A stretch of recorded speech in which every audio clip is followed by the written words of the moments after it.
O dia de ação de graças já estava frio, mas nada me preparou para o frio que senti quando minha irmã apontou para a garagem e disse que eu estava acostumada com sobras. Ela não sussurrou, não titubeou. Ela simplesmente me entregou um prato daqueles de papel, virou as costas e entrou em sua sala de jantar perfeita, onde o resto da família já estava sentado sob luzes douradas e lustres polidos. Fiquei lá por um segundo, segurando aquele prato frágil, meus filhos atrás de mim. Lucas e Sofia, de 12 e 9 anos. Nenhum deles disse uma palavra. Eles apenas olharam para mim, esperando o que viria a seguir. Eu não conseguia chorar. Não na frente deles. Não depois de tudo o que já passamos. Então sorri. Os levei pela porta lateral e para dentro da garagem. Cheirava a gasolina e poeira. Uma única mesa dobrável estava encostada na parede, com 2 cadeiras de metal e uma caixa de papelão para sentar. Sem decorações, sem calor, apenas silêncio e o som de garfos raspando plástico. Foi lá que comemos nosso jantar de ação, de graças. Meus filhos não reclamaram. Eles se sentaram com as costas retas, os olhos fixos na comida. Sofia cutucou seu doce de torta de batata com o garfo. Lucas cerrou o maxilar, como faz quando tenta não chorar, e foi nesse momento que senti algo mudar.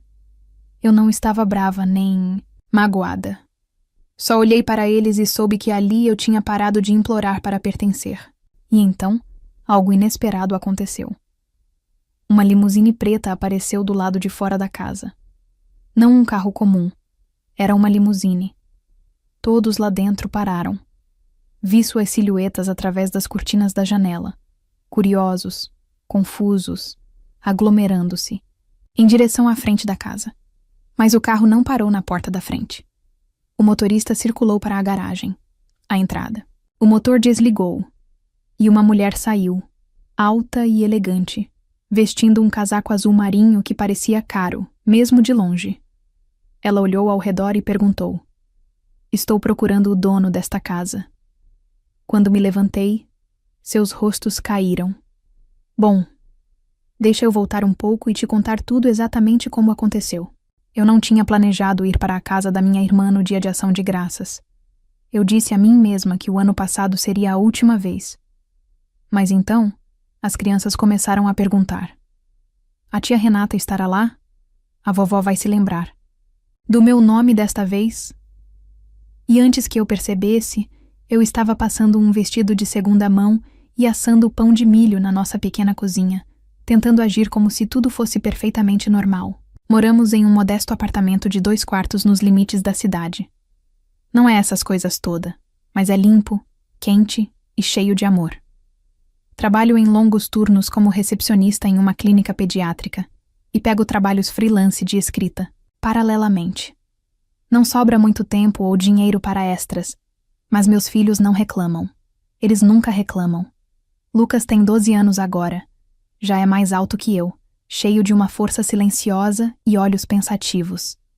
Sofia tem 9 e ainda acredita que o mundo é bom. No entanto, eu posso ver essa crença oscilar um pouco mais a cada ano. Na manhã de ação de graças, fiquei em frente ao espelho tentando decidir se minhas botas velhas pareciam apresentáveis o suficiente. Eu disse a mim mesma que não era para impressionar ninguém. Eu estava fazendo isso pelos meus filhos.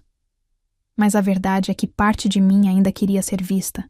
Minha irmã Renata mora em um condomínio fechado, onde até as latas de lixo parecem caras. Sua casa é enorme e fria, do tipo que cheira a esmalte de limão e coisas que você não deve tocar. Ela se casou bem, como minha mãe gosta de dizer. André é um advogado presunçoso e educado, sempre com um Bluetooth no ouvido e algo condescendente para falar sobre escolas públicas. Eles têm 3 filhos, babás, um Range Rover, uma governanta que não fala muito português. Renata e eu não somos próximas desde que éramos adolescentes. Ela sempre foi a que tinha notas perfeitas, cabelo perfeito, tudo perfeito. Eu era artística, aquela que rabiscava em cadernos e tinha potencial, mas nunca conseguiu. Quando entrei na garagem dela, a festa já estava a todo vapor. Eu podia ouvir risadas no quintal e o barulho de pratos pelas janelas abertas. Respirei fundo e me virei para as crianças. "Vocês 2 estão prontos?" Sofia assentiu, segurando a torta de batata doce que ela me ajudou a fazer. Lucas apenas disse: "Vamos acabar logo com isso." Bati uma vez e entrei. Ninguém atendeu. A porta. Eles nunca atendem. Era sempre a mesma coisa. Eu entrando como uma convidada na festa da minha própria família. Minha mãe, Marta, mal levantou os olhos de sua taça de chardonnay. Ela estava sentada na beirada do sofá, observando os filhos de Renata dançarem. "Oi, mãe", eu disse, colocando a torta no balcão. Ela piscou para mim, sorriu vagamente e voltou sua atenção para suas netas. "Oh, você parece cansada", ela disse, daquele jeito que ela faz, como se fosse preocupação. Mas na verdade é julgamento. Em um vestido de veludo, Renata apareceu, da cozinha com saltos altos demais para alguém fazendo purê de batatas. "Oh, você trouxe algo", ela disse, olhando para a torta. "Que fofa." André passou segurando um copo de algo âmbar. "Ei, Grazi", ele disse, usando o apelido. "Eu odeio." As crianças parecem grandes. Não nos foi oferecido assentos, não nos ofereceram bebidas, não havia serviço, nenhum gesto de boas-vindas, nenhum calor. Meus primos estavam todos lá, conversando, servindo vinho, passando aperitivos de uma mão bem cuidada para a outra. E então, lá estava, eu em pé em um canto com meus 2 filhos, sorrindo através do constrangimento como eu sempre faço. Sofia sussurrou: "Posso dar minha torta para a vovó?" Eu assenti. Ela se aproximou e estendeu para minha mãe como se estivesse entregando a ela um tesouro. Minha mãe pegou, olhou para ela por meio segundo e disse: "Oh, batata doce, que pitoresco." Foi quando percebi que tinha cometido um erro, mas era tarde demais para sair. O jantar estava sendo servido, e pensei que talvez pelo menos conseguíssemos um lugar à mesa por apenas 1 hora. Disse a mim mesma que conseguiria suportar qualquer coisa por 1 hora. Então, Renata entrou segurando uma pilha de pratos de papel. Seus olhos encontraram os meus, e eu juro que ela sorriu. "Estamos com pouco espaço", ela disse em voz alta, como se estivesse anunciando para toda a sala. "Então preparei algo para vocês na garagem." No começo não entendi. "A garagem?" repeti, quase rindo, pensando que era alguma piada estranha. Ela assentiu seriamente. "Sim, você está acostumada com sobras, certo?" Todas as conversas na sala pararam. Ninguém dizia uma palavra. E, de repente, eu soube que estava de volta, onde sempre fui indesejada, esquecida, empurrada para o lado como um cachorro vadio que entrou pela porta dos fundos. Meus filhos olharam para mim, esperando para ver o que eu faria. Então sorri. Peguei os pratos de papel das mãos dela e os levei até a garagem. A garagem estava fria.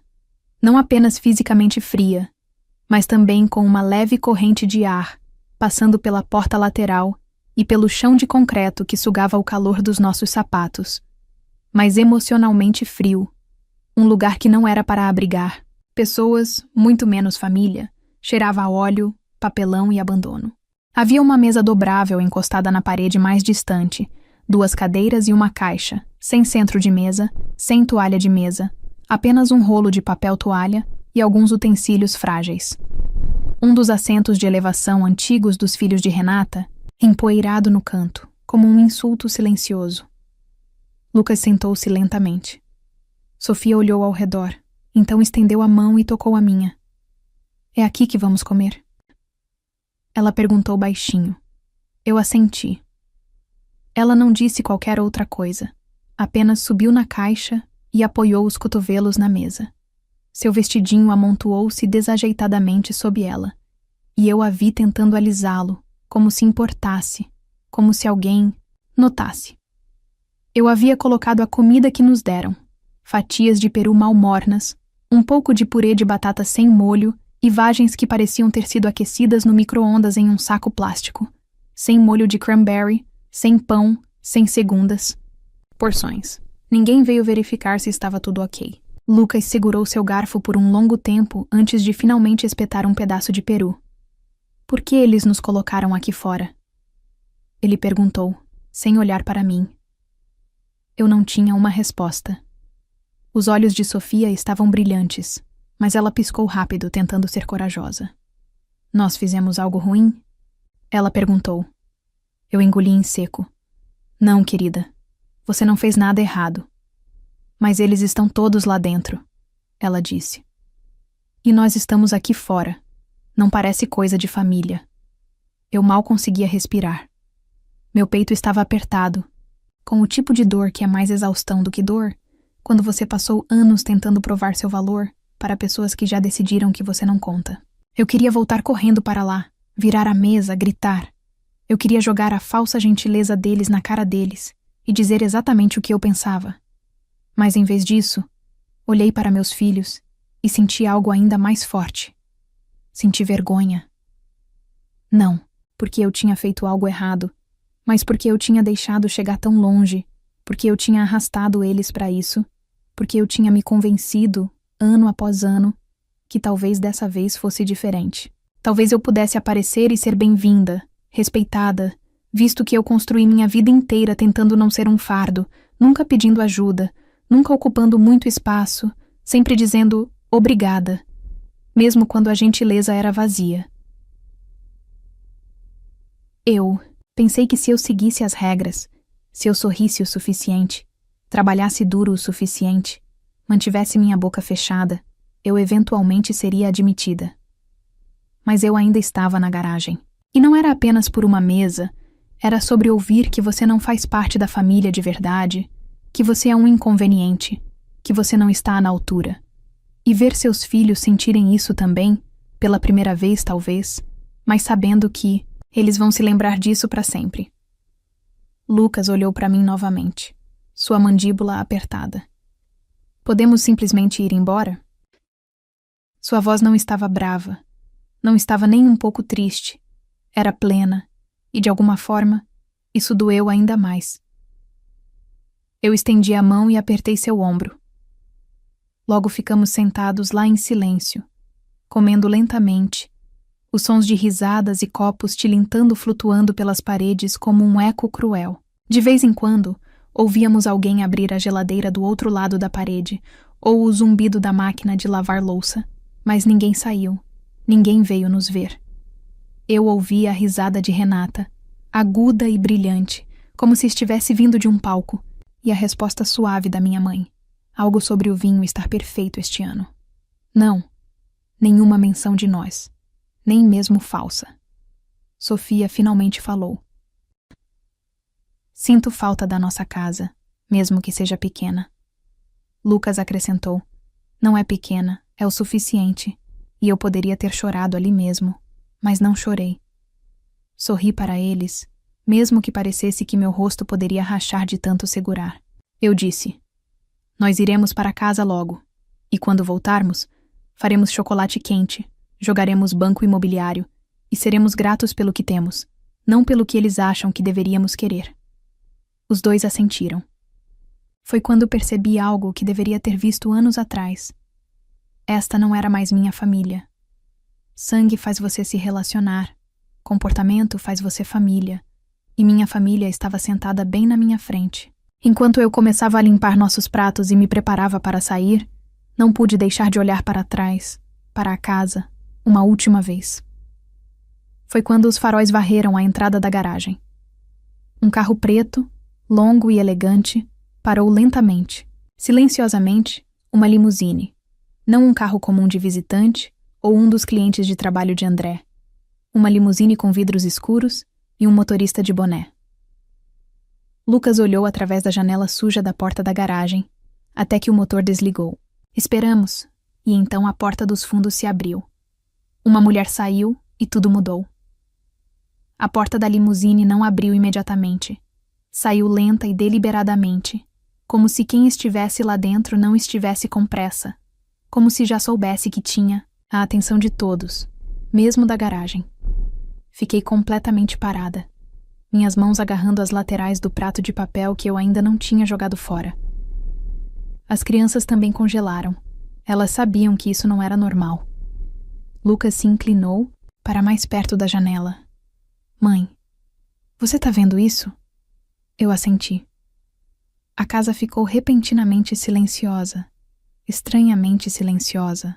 Através do pequeno quadrado de vidro na porta da garagem, eu conseguia distinguir silhuetas atrás da janela da sala de estar, cabeças virando, cortinas se movendo. Imaginei cada conversa lá dentro parando. O motorista saiu primeiro, luvas altas e claras, uniforme impecável. Ele disse algo para o passageiro, então deu um passo para trás e abriu a porta. E então ela apareceu. Uma mulher, talvez no final dos 60 anos, início dos 70, graciosamente envelhecida, alta e elegante, vestindo um longo casaco de lã azul marinho que praticamente sussurrava dinheiro, não chamativo, não bom, apenas real. Ela parecia alguém importante, mas não o tipo que precisava provar isso. Ela não foi para a porta da frente como todos esperavam. Ela se virou para o portão lateral e então caminhou diretamente para a garagem. Lucas sussurrou. Ela está vindo aqui? Sofia se levantou lentamente, se aproximando de mim como se não tivesse certeza se deveria estar nervosa ou animada. A mulher parou do lado de fora da porta da garagem. Eu a abri até a metade. Ela não se encolheu com o frio, a corrente de ar ou a visão de 3 estranhos com pratos de papel e uma mesa dobrável. Em vez disso, ela sorriu. Com licença, ela disse, sua voz suave e calma, como se estivesse apenas pedindo informações em uma livraria. Estou procurando o dono desta casa. Por um momento, presumi que ela se referia a Renata, talvez uma amiga, uma cliente, uma das colegas de André. Mas algo me disse que ela já sabia a resposta. Engoli e respondi. Deve ser minha irmã, ela está lá dentro. A mulher inclinou a cabeça. Você é a Graziella? Sim, Graziella Matos. Então, ela deu um passo lento para frente. Sim, você é exatamente quem eu vim ver. A garagem ficou em total silêncio. Sofia apertou meus dedos com mais força. Lucas ficou mais alto, como se seus instintos estivessem aguçados, e ele não tivesse certeza se precisava me defender ou correr de volta para dentro. Perguntei cautelosamente. Eu te conheço? Ela sorriu novamente, mas desta vez havia algo mais, algo como familiaridade. Meu nome é Lígia Santos. Sou a fundadora da Mulheres Avançadas. Nós administramos programas de extensão comunitária e mentoria em todo o estado. Há cerca de 5 anos você se voluntariou em um de nossos abrigos. Você escreveu uma série de posts de blog, cru, honesto, lindamente escrito. Meus olhos se arregalaram. Lembrei que foi logo depois que deixei meu marido. Eu estava dormindo no sofá de uma amiga com as crianças, juntando cada centavo que podia.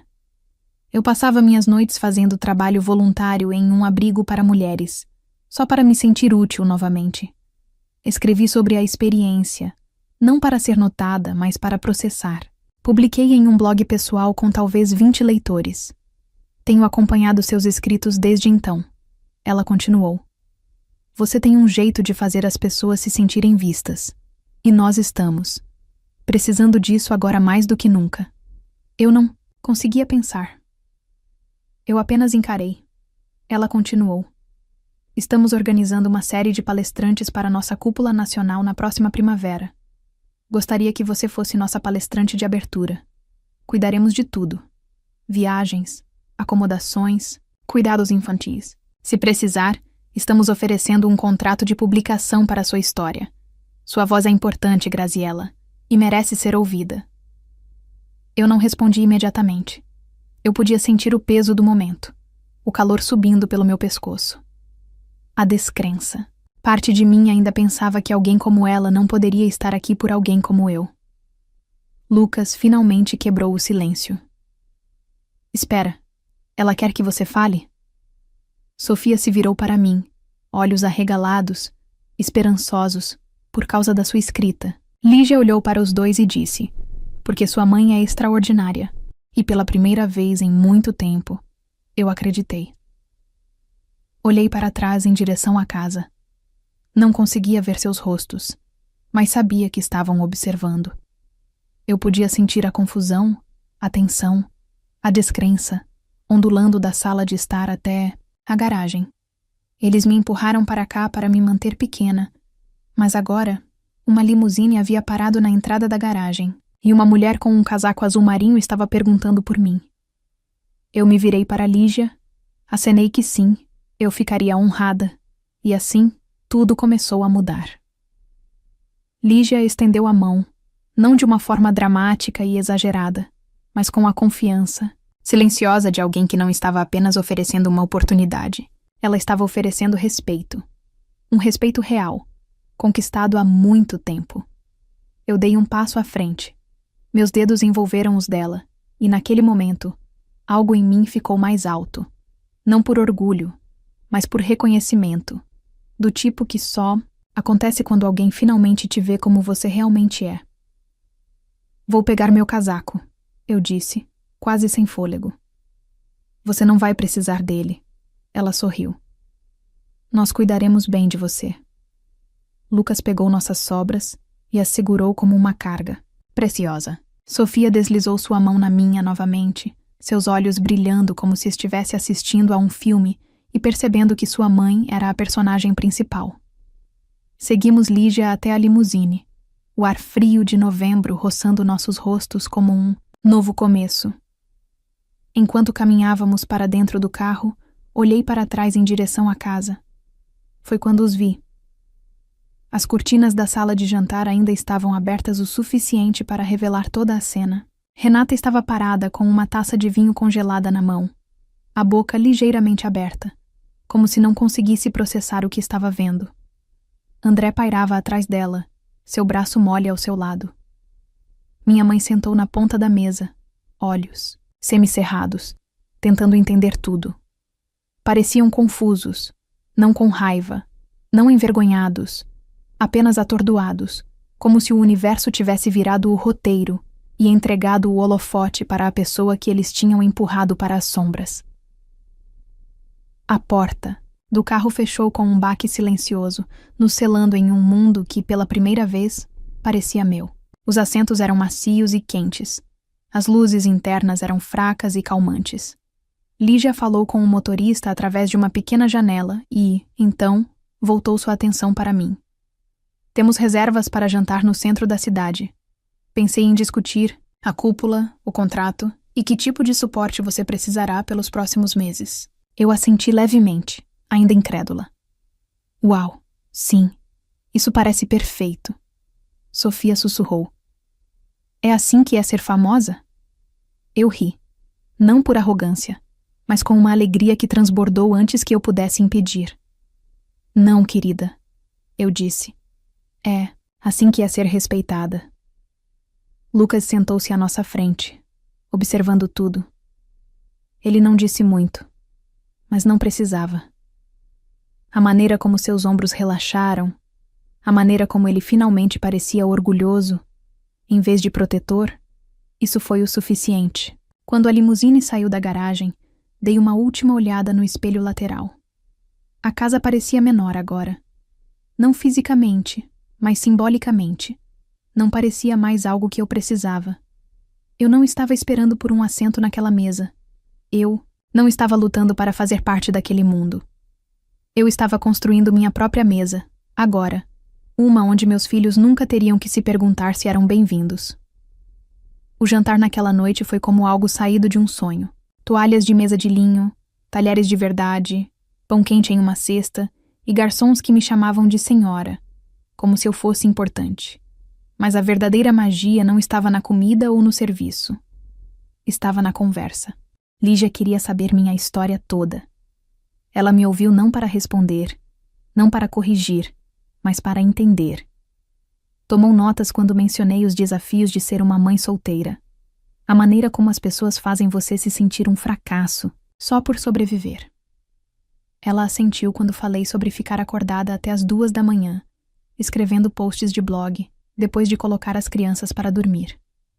Ela sorriu quando descrevi como Sofia me ajudou a codificar por cores os formulários de emprego e como Lucas uma vez pesquisou no Google como pagar o aluguel sem dinheiro, porque ele me ouviu chorando na cozinha.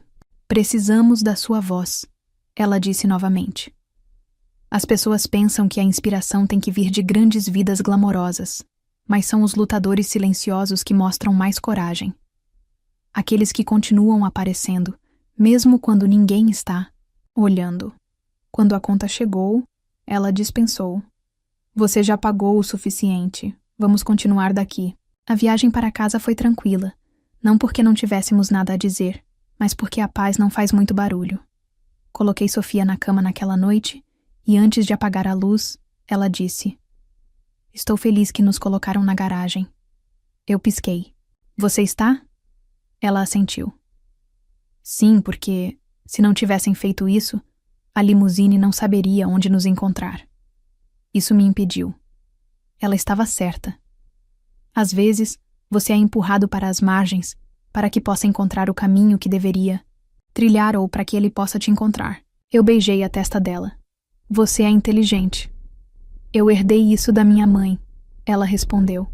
E assim, eu finalmente entendi. Eles não me quebraram naquele dia. Eles me revelaram. Já faz quase 1 ano desde aquele dia de ação de graças e, de certa forma, ainda estou tentando alcançar a mulher que me tornei naquela garagem. Algumas coisas mudam rápido, como os e-mails e telefonemas que começaram a chegar depois que a equipe de Lígia me anunciou como palestrante de abertura de sua cúpula. Como o acordo de publicação que chegou na minha caixa de entrada com o assunto Sua Voz Importa. Como a maneira como as pessoas de repente começaram a se lembrar do meu nome, não como irmã de Renata ou filha de Marta, mas apenas Graziella. Mas outras mudanças foram mais silenciosas, do tipo que acontece no espaço entre as batidas do coração. Quando você para de se desculpar por quem você é, quando você para de se encolher para deixar os outros confortáveis, quando você finalmente acredita que sua história não precisa de permissão para ser informada. O discurso principal foi assustador e lindo ao mesmo tempo. Eu estava em um palco, na frente de centenas de mulheres, CEOs, professoras, mães solteiras, estudantes, e eu disse a verdade sobre a garagem, sobre meus filhos, sobre os anos que passei, tentando ser pequena o suficiente para caber em uma família que nunca iria abrir seus braços. Eu vi estranhos chorarem. Eu os vi acenar com a cabeça. Eu vi mulheres fazendo fila depois, só para dizer: obrigada. Era eu. E naquele momento, eu me senti mais em casa do que jamais me senti perto da minha própria família. O livro chegou alguns meses depois. Nós o intitulamos de Mais do que Retalhos. Eu chorei quando vi a capa. Meu nome em negrito, não enterrado em letras miúdas, ou escondido atrás do nome de outra pessoa. Meu nome, minhas palavras, meu valor. O dinheiro não mudou minha vida, mas a validação foi. Lucas começou a escrever também. Ele mantém um diário agora e, na semana passada, ele leu para mim um poema que ele escreveu chamado Cadeiras Não, Fazem a Mesa. Ele não fala muito sobre isso no Dia de Ação de Graças, mas eu sei que deixou uma marca, e acho que ele está aprendendo a transformá-lo em algo bom. Sofia ainda é Sofia, curiosa e gentil, sempre observando. Ela perguntou se poderíamos hospedar o Dia de Ação de Graças este ano, só nós e alguns amigos, sem cadeiras dobráveis. Ela disse que só sofás, travesseiros e comida quente. Então fomos. A sala de estar era muito pequena para todos se sentarem ao mesmo tempo, mas ninguém se importava. As pessoas comiam no colo e no chão, riam e compartilhavam segundos. Havia velas, música e amor. Amor verdadeiro, envolvendo tudo como um cobertor macio. Ninguém perguntou por que não estávamos. Na casa de Renata e eu não ofereci explicação. Minha mãe enviou uma mensagem curta naquela manhã. Apenas 2 linhas. Espero que você esteja bem. Sinto sua falta. Por um tempo, fiquei olhando para ela por um tempo antes de responder. Estamos bem. Espero que você também esteja. Sem raiva, sem amargura, apenas paz. Porque aqui está o que aprendi desde aquele dia na garagem. Você pode perder anos tentando ganhar o amor de pessoas que não têm ideia de como dá-lo, ou pode dar esse amor a si mesma e ver como ele muda tudo. Há poder em ir embora. Há poder em construir sua própria mesa.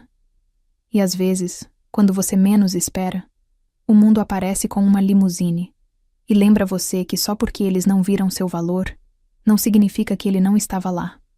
Ele estava. Sempre esteve. E talvez, apenas talvez, ser mandada para a garagem não tenha sido o insulto que eu pensei que fosse. Talvez fosse o holofote que eu não sabia que precisava. Se essa história significou algo para você, se você já foi feita para se sentir pequena, invisível ou não boa o suficiente, quero que você saiba que você não está sozinha e nunca esteve. Todos nós merecemos um assento à mesa, mas se eles não abrirem espaço para você, construa o seu próprio. E acredite em mim, as pessoas certas aparecerão. Se este vídeo ressoou com você, por favor, curta. Isso ajuda mais do que você imagina. Compartilhe com alguém que precisa ouvir isso hoje. E se você é novo aqui, ou se sentiu algo real nesta história, inscreva-se no canal. Nós contamos histórias que importam, e a sua pode ser a próxima. Você já teve um momento de garagem, ou uma época em que tudo mudou inesperadamente? Deixe o seu comentário aqui abaixo. Eu leio todos e adoraria ouvir de você. Obrigada por assistir e por fazer parte de algo maior.